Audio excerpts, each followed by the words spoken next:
everybody, welcome to another Misfit Minute. I'm Caitlin, and today I want to talk to you about the idea that you cannot punish a skill deficit away. And what I mean by that is this. If you have a student displaying maladaptive behaviors, and through observation or assessment, you've determined that they don't know how to wait or tolerate frustration or communicate appropriately or regulate emotions, basically everything we see at the core of some of our behavior problems, those are truly skill deficits. And consequences alone are not going to teach those skills. So, yes, punishment might suppress that behavior temporarily.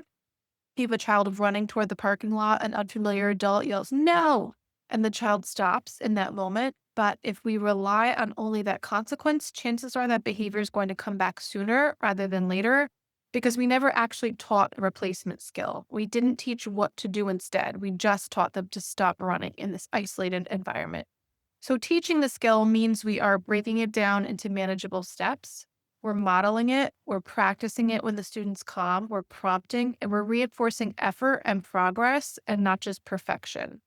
And truly, I think that practicing when calm is the biggest piece that gets overlooked. If we are only expecting students to use these coping skills when they're already escalated, overwhelmed, or dysregulated, they're probably not going to learn them effectively. So if you are seeing the same behavior over and over, consider shifting your mindset from thinking of it as defiance to more like, oh, that's information. It's telling me that we haven't taught this skill enough. We haven't practiced it enough, or we haven't reinforced it enough. So instead of immediately asking, what consequence should we try asking what should we do before this behavior, what skill is missing, and how are we going to teach it?